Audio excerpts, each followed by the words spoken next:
সীমান্তে উত্তেজনার মধ্যেই বিস্ফোরক মন্তব্য করলেন ভারতের ক্ষমতাসীন দলের নেতা শুভেন্দু অধিকারী। কয়েক মিনিটের মধ্যেই বাংলাদেশ দখলের হুঁশিয়ারি দিলেন তিনি। অন্যদিকে সীমান্ত নিরাপত্তা নিয়ে এক বিন্দু ছাড় না দেওয়ার ঘোষণা দিলেন বাংলাদেশের স্বরাষ্ট্র উপদেষ্টা। শুভেন্দু দাবি করেন, ইউনূস সরকার যুদ্ধ লাগাতে চাইছে। বিএসএফ অত্যন্ত ধৈর্য ও সংযমের পরিচয় দিচ্ছে। বাংলাদেশের বিপক্ষে ভারতের কয়েক দিন তো দূরের কথা, কয়েক মিনিটে বাংলাদেশ দখল করে নিতে পারে বলেও মন্তব্য করেন ভারতের পশ্চিমবঙ্গের বিধানসভার বিরোধী দলনেতা ও বিজেপি নেতা শুভেন্দু অধিকারী।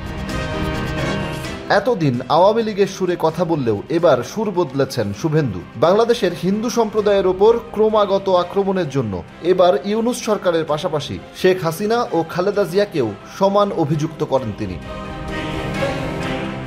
শুভেন্দু বলেন, শুধু মোহাম্মদ ইউনূস সরকার নয়, এর আগে আওয়ামী লীগ নেতৃত্বাধীন শেখ হাসিনা এবং বিএনপি নেতৃত্বাধীন খালেদা জিয়াও সমানভাবে হিন্দুদের ওপর অত্যাচারের জন্য দোষী।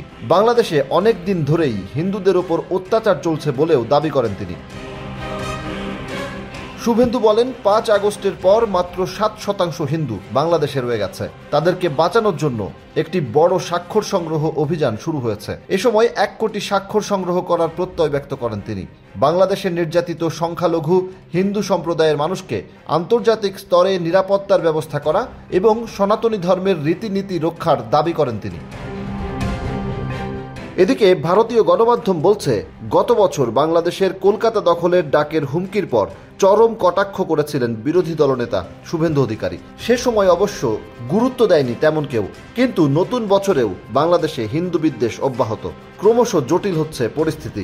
বারবার সীমান্তে কাটা তার তৈরি নিয়ে মুখোমুখি অবস্থানে রয়েছে বিজেপি এবং বিএসএফ।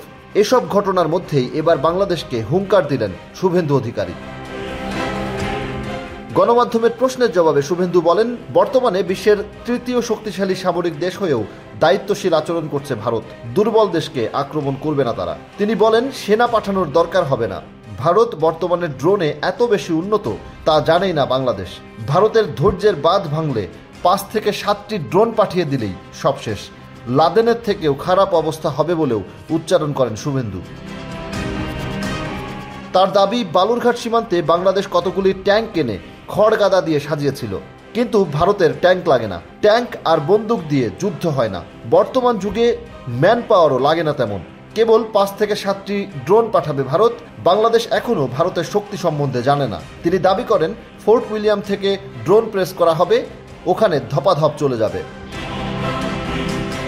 এদিকে সীমান্ত নিয়ে কড়া বার্তা দিলেন বাংলাদেশের স্বরাষ্ট্র উপদেষ্টাও। তিনি বলেছেন, বিজিবি সবসময় সতর্ক রয়েছে, সীমান্ত সম্পূর্ণরূপে সুরক্ষিত। সীমান্তে ওপারের কেউ আসতে পারবে না এপারে।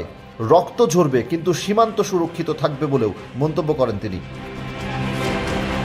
সীমান্ত নিরাপত্তা বিঘ্নিত হচ্ছে, সরকারের পক্ষ থেকে কি ধরনের পদক্ষেপ নেওয়া হচ্ছে? সাংবাদিকদের এমন প্রশ্নের জবাবে তিনি বলেন, আগে সীমান্ত নিরাপত্তা ব্যবস্থা নিয়ে কোনো পদক্ষেপ ছিল না, এখন পদক্ষেপ নেওয়া হচ্ছে বলেই সীমান্তে সমস্যা দেখা দিচ্ছে। বিজিবি সবসময় সতর্ক অবস্থানে আছে দাবি করে উপদেষ্টা বলেন, সীমান্ত সম্পূর্ণরূপে সুরক্ষিত।